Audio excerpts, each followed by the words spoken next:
The frost bit hard that night. The wind howled across the Montana plains like a wounded animal, rattling the loose boards of Luke Harlan's barn. He should have been asleep, but ever since Clara died last winter, sleep was a stranger who only stopped by when grief wasn't keeping him company. He was halfway through stacking another load of firewood when he heard it, rustling, like hay shifting. He grabbed his shotgun and flashlight, heart pounding. He hadn't had trouble out here in the 4 years since he left Chicago with his daughter, but something about that sound didn't sit right. When he swung the barn door open, he didn't find a raccoon or a stray coyote. He found a woman. She was curled up in the hayloft, wrapped in an old tarp, eyes wide with panic under tangled dark hair. Next to her, a battered suitcase. Her coat was 2 sizes too big and her shoes had holes worn through the soles. Luke had seen desperate before, but this was survival. "I'm not here to steal, sir," she said, voice hoarse. "Please don't call the sheriff." He paused, lowered the shotgun slightly. "Who are you?" "Name's Anna," she whispered. "Anna Petrov. I was supposed to meet a man, but he never showed." That's when he noticed the envelope sticking out of her coat pocket. Bridal Arrangements Agency of the West. The words hit him like a thunderclap. "You're a mail-order bride?" She nodded slowly, cheeks burning. "He paid for everything, then vanished. I had nowhere to go." Luke's breath fogged in the cold. He looked back toward the house, where little Sophie was asleep, clutching her mama's old scarf. The emptiness there. He'd been learning to live with it. But watching Anna, trembling, discarded like an old boot, something else stirred in him. Something he hadn't felt in a long time. Compassion. "Come inside," he said gruffly. She blinked. "You don't even know me?"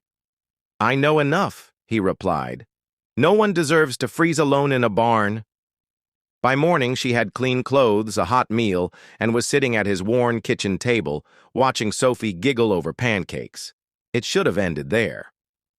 But Luke saw the way Anna tucked Sophie's hair behind her ear, just like Clara used to.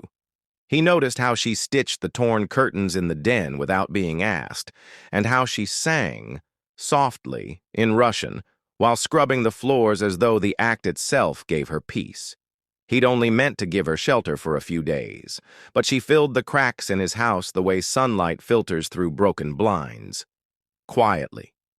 Completely.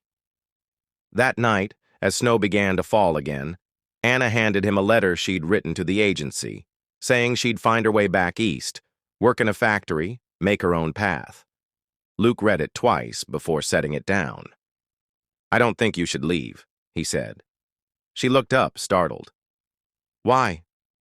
"Because I think you were meant to be here." He cleared his throat, suddenly unsure. "With us." Tears welled in her eyes. "You don't even know if I'm a good woman. I know you're kind. I know you care. That's more than most." He stood, heart hammering in his chest. "Anna, would you marry me?" She blinked. "What?" "I got a preacher friend who owes me a favor. He'll come by before sunup." A long silence. Then slowly, she nodded. "Yes." The wedding was quiet, with Sophie holding the rings and the preacher wearing snow boots over his robe. They stood in the same barn where she'd nearly frozen to death and said vows that were simple but sacred. No white dress. No music. Just a promise between 2 broken people to stop running from the hurt and start building something from it instead. It wasn't always easy. She had ghosts. So did he. But together, they taught Sophie how to dance in the kitchen again. Anna grew roses along the windowsill. Luke learned to smile without guilt. Years later, folks in town would ask about their whirlwind marriage, call it reckless, even foolish. Luke would just chuckle and say, "Sometimes the heart knows what the mind's too scared to admit." Because that night, he didn't rescue a stranger. He found home. Moral: sometimes the greatest healing comes not from fixing yourself first, but from opening your door to someone else who's broken too. Love doesn't always arrive with fireworks. Sometimes it comes wrapped in snow, in silence, and in second chances.